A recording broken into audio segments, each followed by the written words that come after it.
I got this one for $6 on Amazon. So this is kind of like a lunchbox dollhouse. See, characters are sold separately.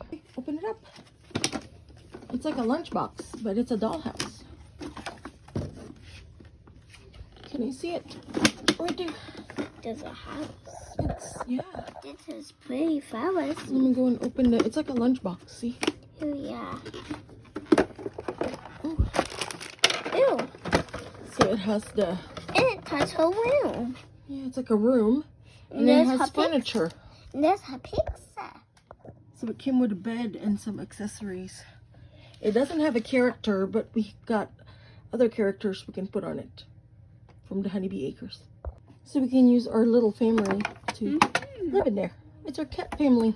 I know they're different characters, but this toy didn't come with a character. It's just like a little dollhouse. But they would all fit even on the bed. And we'll just add a little bit of the rest of the furniture. You like it?